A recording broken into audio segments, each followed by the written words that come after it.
Salut à tous! Aujourd'hui on se retrouve pour une vidéo tuto, la mallette de l'infirmière à domicile.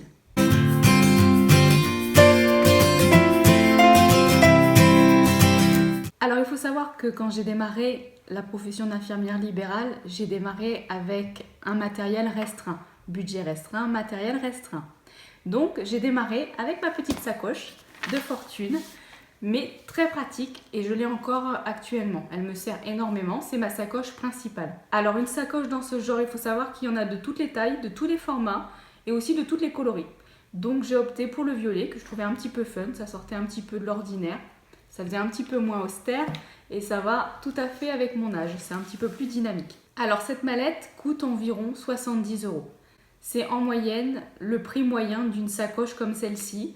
De préférence, les choisir compartimentées, c'est bien plus pratique pour le rangement. Plus il y a de poches, mieux c'est. Alors dans cette sacoche, vous avez un compartiment général, le plus grand, avec bien évidemment compartimenté. Donc il y a deux grands compartiments et des petits compartiments centraux. Deux compartiments latéraux, bien pratiques. Moi j'y range mon tensiomètre manuel, mon tensiomètre électronique. De l'autre côté, je range mon thermomètre rectal ainsi que les étuis à usage unique, mon thermomètre frontal, le saturomètre, le glucomètre. À l'intérieur se trouvent surtout les flacons de grand volume, l'alcool, les antiseptiques, aussi des lingettes comme celle-ci, très pratiques, des lingettes désinfectantes pour désinfecter votre propre matériel, également aussi très pratique pour désinfecter l'environnement des patients. Des cotons, des compresses, solution hydroalcoolique, le container à aiguilles bien évidemment. Alors dans le compartiment de devant, qui est très pratique, il est scindé en deux, je range mes seringues, à savoir qu'on utilise beaucoup plus les seringues de 2 et 5 ml, ce qui correspond beaucoup aux petites ampoules anti-inflammatoires, beaucoup les petites ampoules injectables, et les aiguilles, donc de toutes les jauges, essentiellement des aiguilles intramusculaires et sous-cutanées et des trocars pour prélever le produit. À savoir qu'au début de mon activité, vu que j'avais que cette sacoche, j'ai dû bien évidemment réduire les quantités. Je me servais des poches latérales pour y ranger le petit nécessaire de pansement. Alors j'ai une sacoche secondaire, ma sacoche de pansement. J'ai eu la chance de participer à un concours par un labo et j'ai eu la chance de me faire offrir cette sacoche très pratique. Elle est compartimentée, alors il y a de tout. Il y a aussi des petits compartiments en avant. C'est pareil, c'est une sacoche que vous pouvez avoir aux alentours de 60-70 € dans les matériels dispositifs médicaux ou sur internet. Donc moi j'y range essentiellement tous les petits dispositifs médicaux consommables, les pansements. Il faut savoir aussi que les pansements, on en récupère énormément chez les patients, avec leur accord bien évidemment. Mais en tout cas, les boîtes sont entamées, donc les pharmacies ne récupèrent pas les boîtes, les patients n'en ont pas l'utilité une fois les soins terminés, donc ça nous rend bien service. Donc moi, je récupère au fur et à mesure des pansements. Je rencontre également des labos qui me donnent beaucoup d'échantillons.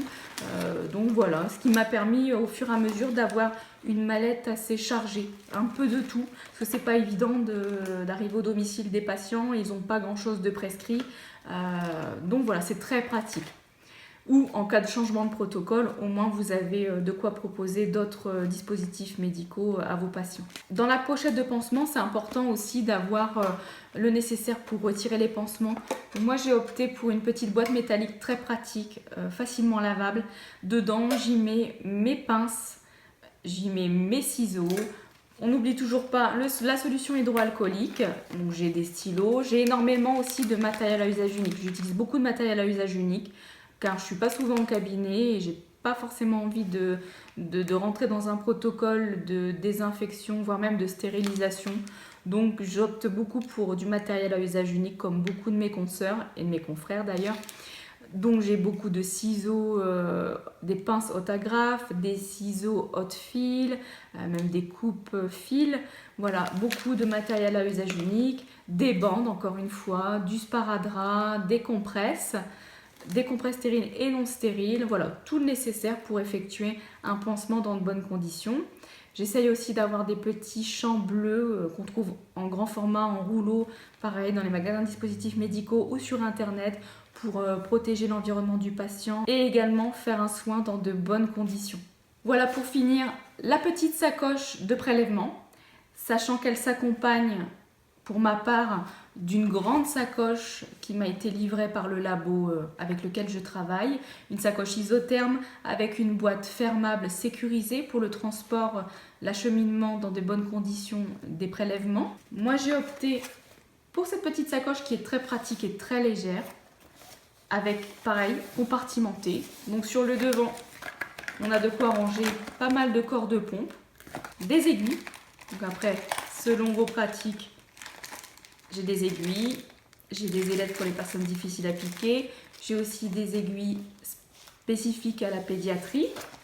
Sur le derrière, vous avez une poche, une belle poche sur laquelle moi je range des petits formats, donc mon alcool, encore une fois ma solution hydroalcoolique, mes garrots, j'en ai beaucoup de garrots, puisque je les oublie souvent chez les patients.